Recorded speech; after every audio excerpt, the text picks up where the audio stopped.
योगी आदित्यनाथ। अध्यक्ष महोदय, माननीय श्री मुलायम सिंह जी ने अभी जो बात यहाँ पर कही है, और मुझे अच्छा लगा कि लालू जी आज उनका समर्थन कर रहे हैं। प्रधानमंत्री के लिए भले ही उन्होंने समर्थन न किया हो, लेकिन आज समर्थन कर रहे हैं, पता नहीं किस बात के लिए। लेकिन मैं आपके माध्यम से पूरे सदन का ध्यान आकर्षित करना चाहता हूं उन मुद्दों की ओर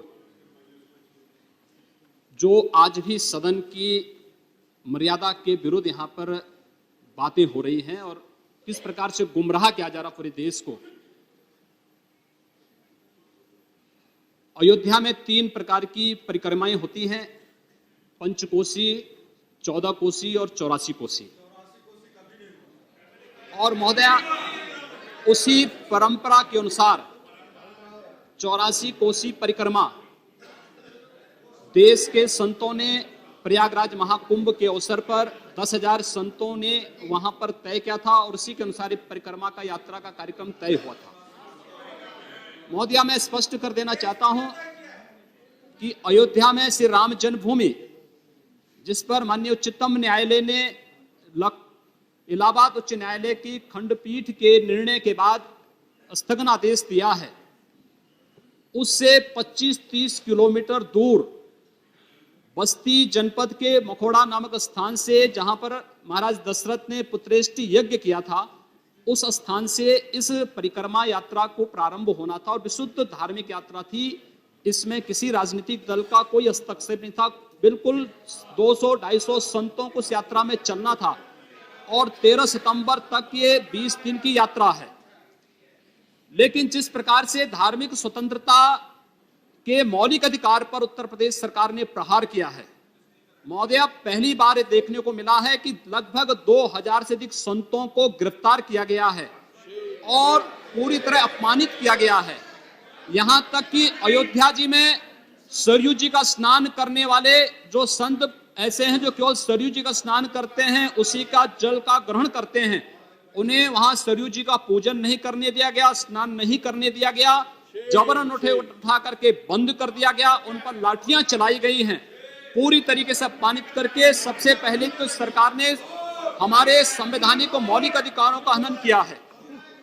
दूसरा, जहां तक स्थगन आदेश की बात है, मैं याद दिलाना चाहूंगा, इस देश के अंदर सेकुलरिज्म के नाम पर राजनीति करने वाले उन सभी दलों को 1994 में कांग्रेस नेतृत्व की ही सरकार ने सुप्रीम कोर्ट में एक शपथ पत्र दिया था और ये कहा था कि अगर तय हो जाएगा कि अयोध्या में विवादित जो ढांचा था, वह ढांचा किसी हिंदू मंदिर या स्मारक को तोड़ करके बनाया गया है, तो हिंदू भावनाओं के अनुरूप कार्य होगा। आखिर ये साबित हो चुका है। अयोध्या में 30 सितंबर 2010 को इलाहाबाद उच्च न्यायालय की लखनऊ खंडपीठ की पूर्ण पीठ ने जो फैसला दिया है, उसमें तीनों जजेस ने एक स्वर से कहा है कि विवादित भूमि ही राम जन्मभूमि है, और जब विवादित भूमि राम जन्मभूमि है तो फिर उसके लिए कानून बनाने की मांग इस देश का संत समाज कर रहा है, कोई पाप नहीं कर रहा है। हम अपने हक को मांग रहे हैं और हम यही मांग कर रहे हैं कि अयोध्या में राम जन्मभूमि पर भव्य मंदिर का निर्माण होना चाहिए, कानून इस सरकार को लाना चाहिए, क्योंकि सुप्रीम कोर्ट में शपथ पत्र कांग्रेस नेतृत्व की सरकार ने उस समय दाखिल किया था और उसी क्रम में हम मांग कर रहे हैं। और संतों को उनके हकों से वंचित किया जा रहा है, उनके धार्मिक यात्रा को प्रतिबंधित किया जा रहा है, उन्हें अपमानित किया जा रहा है। और किस समाजवाद की बात मुलायम सिंह जी कर रहे हैं, किस संविधान की बात कर रहे हैं? ये समाजवाद है। स्वयं राष्ट्रीय अध्यक्ष हैं, इनके 2 भाई महासचिव हैं, इनका पुत्र प्रदेश अध्यक्ष है। कौन से समाजवाद की बात करते हैं? परिवारवाद की बात करते हैं। बेवकूफ बना रहे देश को, ये केवल देश को बेवकूफ बनाने का कार्य कर रहे हैं और बेवकूफ बना करके समाजवाद के नाम पर समाज को बेवकूफ बना करके सेकुलरिज्म की धज्जियां उड़ा रहे हैं। 30 दंगे उत्तर प्रदेश के अंदर हो चुके हैं महोदया, 1 वर्ष में 30 बड़े-बड़े दंगे। हर दंगे में हिंदू प्रताड़ित हुआ है, हिंदू जेल में बंद हुआ है। और ये सरकार परंपरा की बात करती है। किस परंपरा की बात इस सरकार कर रही है? कि आतंकवादियों के खिलाफ दायर मुकदमों को वापस लेना कौन सी परंपरा का हिस्सा है? ये सरकार उत्तर प्रदेश के अंदर जिस प्रकार से सरकारी जमीनों को कब्रिस्तान के नाम पर आवंटित कर रहा है, कौन सी परंपरा का हिस्सा है?